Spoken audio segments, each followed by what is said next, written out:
Straight ahead on NewsWatch, President-elect Donald Trump has chosen his new Secretary of Health and Human Services, and it could signal the end of Obamacare. Plus, government gone wrong. You won't believe what billions of taxpayer dollars were just wasted on. And Christians worldwide are tortured and even crucified. And the persecution is getting worse by the day. Why is the Western Church so quiet?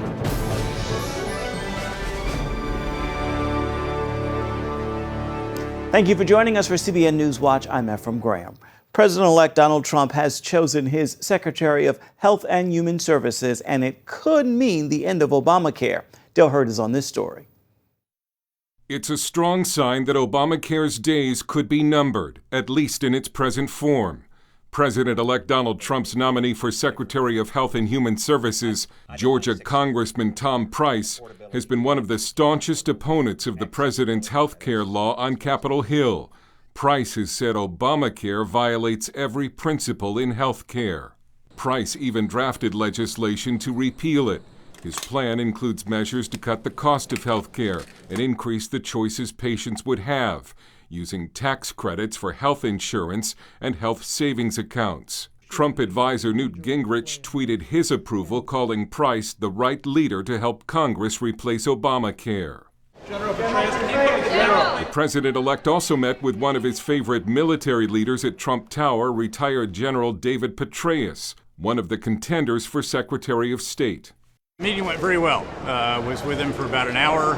He basically walked us around the world, showed a great grasp of a variety of the challenges that are out there and some of the opportunities as well. The meeting came as Trump's senior advisor Kellyanne Conway made public comments criticizing another candidate for Secretary of State, former Massachusetts Governor Mitt Romney, once one of Trump's toughest critics. Donald Trump is a phony, a fraud.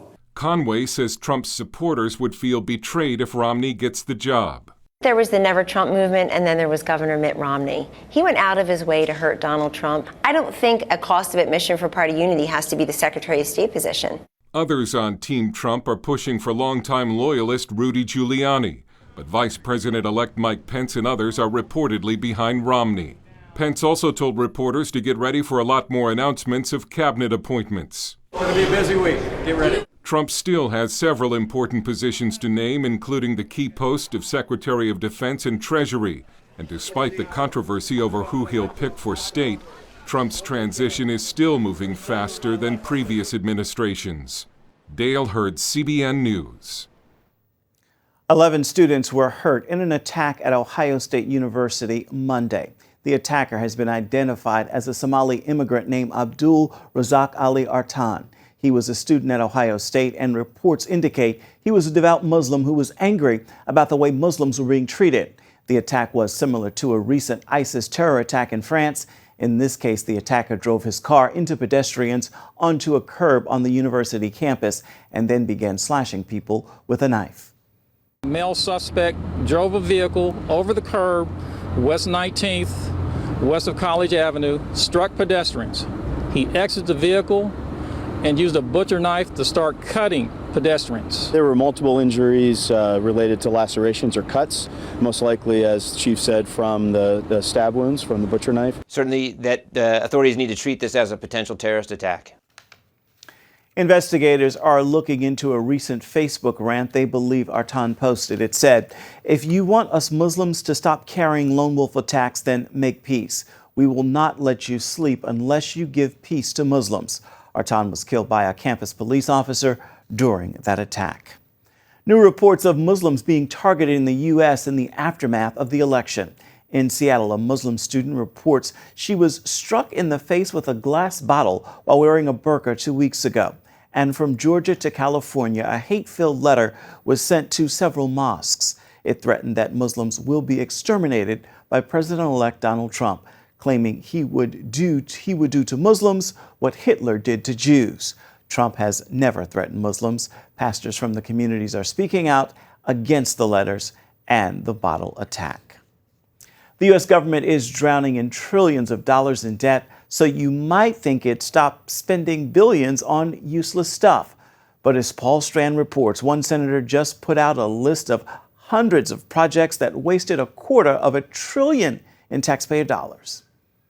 Again, if we put every one of these things into place. This is the second year Oklahoma Senator James Lankford has put out federal fumbles, a big spotlight on outrageous cases of federal overspending, such as things like the NIH did a study of about $2 million to study how children perceive food, including testing to see when food is sneezed on, if 5-year-olds will still eat the food. Now, I think we could have answered that question for less than $2 million. Another maddening example, more than $500,000 digging up Icelandic church cemeteries. Doing grave digging in Iceland, which we have paid for recently to be able to study the cultures in the 8th century to the 12th century in Iceland. I'm not sure what the connection to the American economy is to that and how that helps us long term to do grave digging in Iceland, but that's one of the things that we paid for. Lankford points out all this overspending adds up to a federal debt of almost $20 trillion. You may think that mega large debt doesn't have anything to do with you, but if you're the average American household, your family owes $165,000 of that debt. Yes, $165,000. And you thought your credit card debt was bad. By the way, Lankford practices what he preaches about cost cutting, running his Senate office way below the budget allotted him. In fact, the last couple of years, he and his office have handed back $230,000 to the U.S. Treasury each year. Paul Strand, CBN News, Capitol Hill. And here are a few more of those examples of government waste from Lankford's report. $1 billion for a Palestinian hospital or infrastructure projects, some of which are unusable. More than $2 million to investigate if climate change has an impact on China's panda population. And $500,000 to fund a temporary exhibit showing the sights, sounds, and smells of the medieval period. President Obama in the last weeks of his presidency, but federal agencies are pushing for a flurry of executive orders to pass before he leaves office. According to Politico, this laundry list of midnight regulations covers everything from jobs to environmental issues. Meanwhile, Republican leaders are already working to block these regulations. House Majority Leader Kevin McCarthy wrote a letter saying, "Please be aware that we will work with our colleagues to ensure that Congress scrutinizes your actions and, if appropriate, overturns them." Donald Trump has also vowed to block the regulations.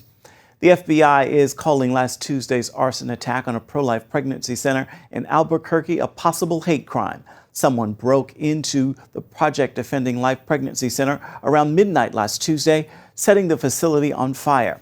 While no one was injured, the facility suffered considerable damage. The center works to give support and resources to women who would otherwise choose abortion.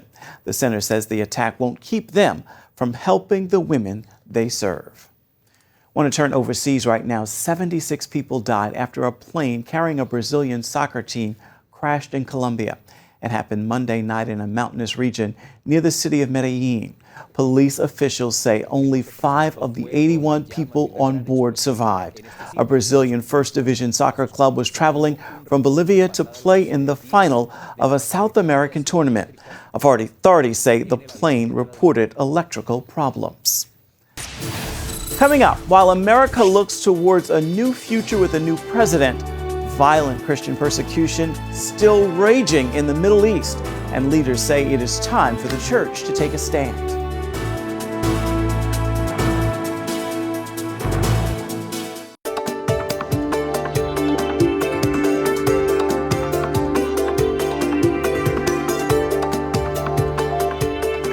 Persecution against the church has been raging around the world in the past few years. Some of the worst atrocities have happened in areas ruled by the Islamic State. As Chris Mitchell reports, some religious leaders are wondering when the church in the West will step up and speak out more about this historic persecution. From world leaders to authors on the front lines to Christian humanitarians, the alarm is going out over the plight of Christians in countries besieged by ISIS. Daesh is responsible for genocide against groups in areas under its control, including Yazidis, Christians, and Shia Muslims. We're hearing of more and more crucifixions. We're hearing of young boys being killed. We're witnessing a once in a 2,000-year crisis, and it's not an exaggeration to say that we could see the elimination of Christianity in the place of its birth. Even though the church in the Middle East is suffering genocide, Some believe the church in the West could do more to stand with their fellow believers. Christian activist Johnny Moore has been working with big names such as Mark Burnett and Roma Downey to bring attention to this tragedy. But we're blind again, just like we were blind at the Holocaust, just like we were blind at the Rwanda genocide, the Bosnian genocide, the Armenian genocide. We're not learning. But what's even more sort of shameful and despicable about this is we are the strongest religious community in the world as Christians, and the church isn't even speaking up in the way it could. Some believe the lack of action in the American church lies in the pulpit, not the pews. The pulpits in America have largely been silent on this issue of their fellow brethren around the world. Historian David Barton collaborated with pollster George Barna on a nationwide survey of Christian conservatives.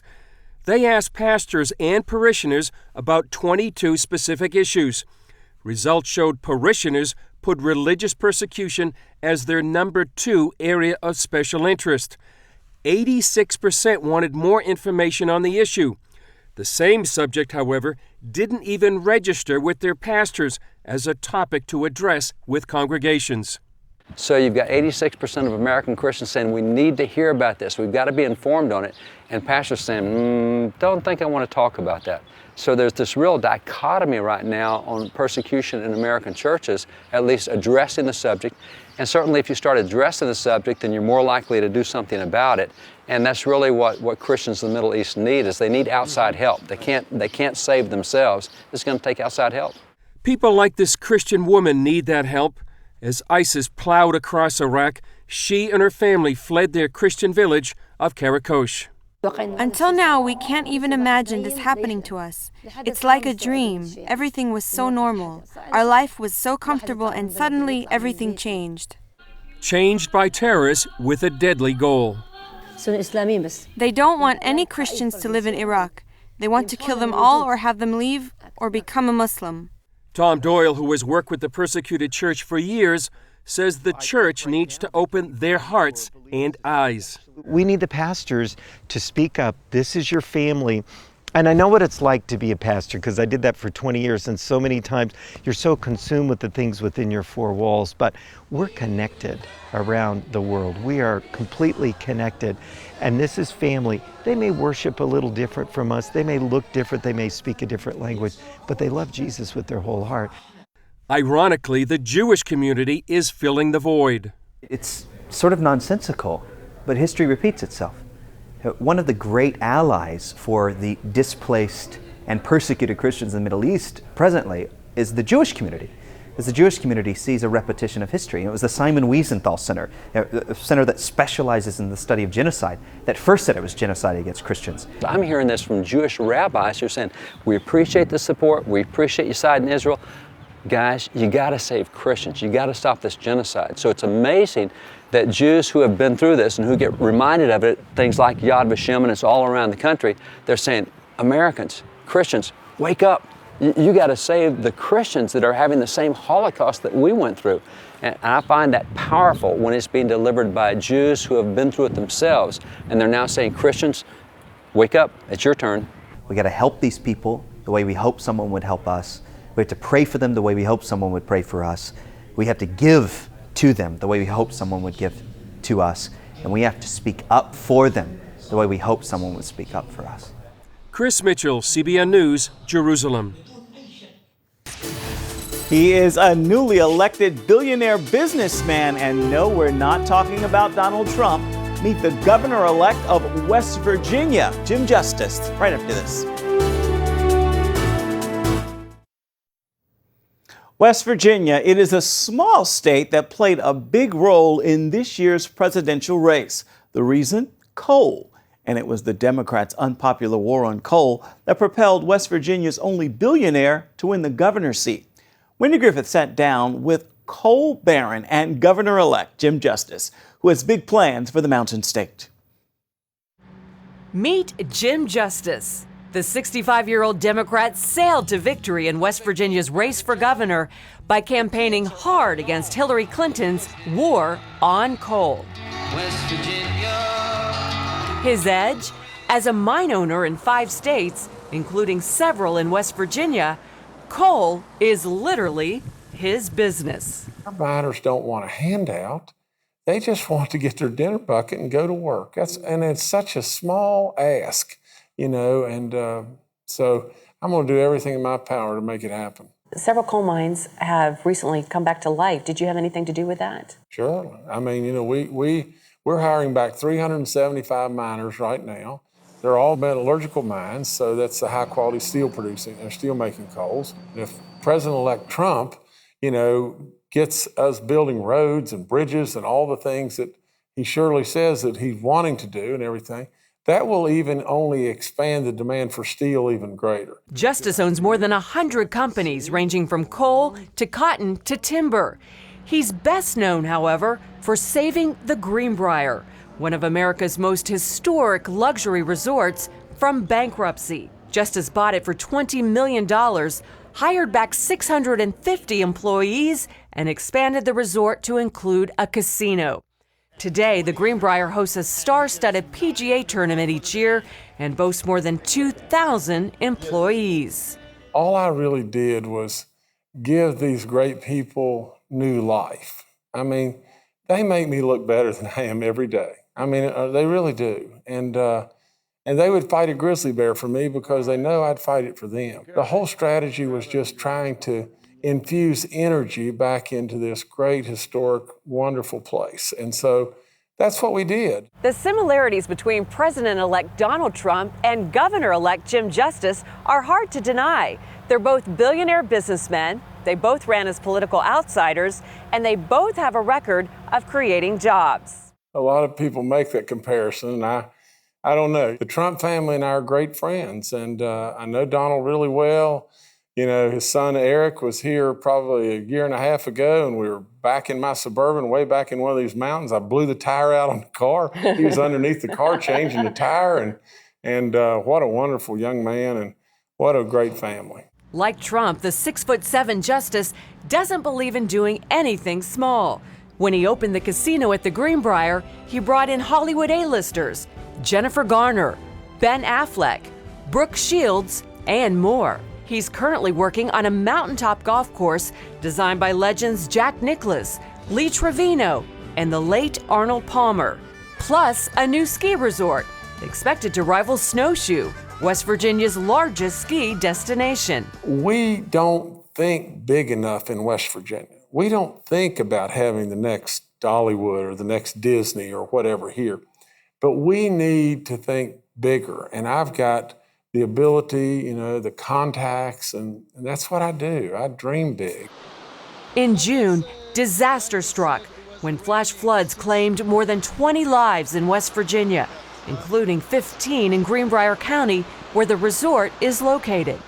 I've never seen anything like this. And, we found body after body down on the golf course. Although the resort and golf course closed temporarily, Justice opened the doors to the area's many flood victims. We didn't have hot water, but we had cold water, and we had a bed, and we had some food. And so, many people walked in here that didn't even have shoes. I mean, their house, everything's gone.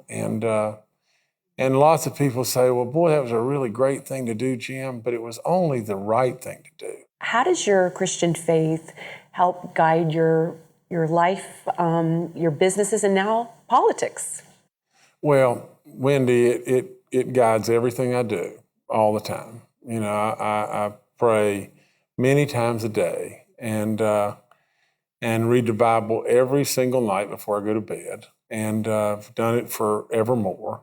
When God is in your life, it just empowers you, and you're not afraid, and you feel Him there. Jim, you are West Virginia's only billionaire. Does that come with a big responsibility? I've made a lot of money, and I've turned around and invested that money right back in West Virginia. I'm not interested in any way to have a great big pile of gold and stir in the pile of gold. I mean, I just think I have a real responsibility, and as long as the good Lord gives me breath, I'm going to keep trying to create jobs and keep trying to do the things that I should do. When Justice is not working, he's in the woods, bow hunting grouse or deer. and for the past several years has coached the local high school girls and boys basketball teams. How do you do all that? I love kids, and they give me an energy and an insight a lot of times into things, and they just rejuvenate you in many ways. Jim, do you think God has a plan for this small state that perhaps hasn't been realized yet? Well, I absolutely do. I am bubbling with the excitement of the potential. I mean, we have so much potential in this state. We have to have more than coal. There's no question that we've got to have more than coal. But coal is the 800-pound gorilla in the room in West Virginia, and it's always been that, and it can be so good for us. And the people are our treasure. They're craftsmen, and they're faith-based, and they're good people, and they're family. And the market, I mean, we're within 600 miles of 2/3 of the population of the whole country. You know, everything is waiting on West Virginia. Wendy Griffith, CBN News, White Sulphur Springs, West Virginia. And it is now time for your Tuesday Tweetable. Here's a thought a friend shared with me that truly lightened my load as I began to worry and stress over things that I knew were impossible for me to finish, fix, or face alone. Consider this: impossibility is erased in the presence of God. Change your posture from fear to faith. It only takes worship, gratitude, and praise. With that word, change your posture and make this a terrific Tuesday. That is going to do it for this edition of CBN NewsWatch. Remember, you can find more of our exclusive coverage of the issues you care most about, and you can always find it at cbnnews.com. We'd love to hear what you think about the stories you've seen here today. You can do it on Facebook, Instagram, as well as Twitter. Hope you'll join us again right here next time. Make it a terrific Tuesday. We'll see you tomorrow.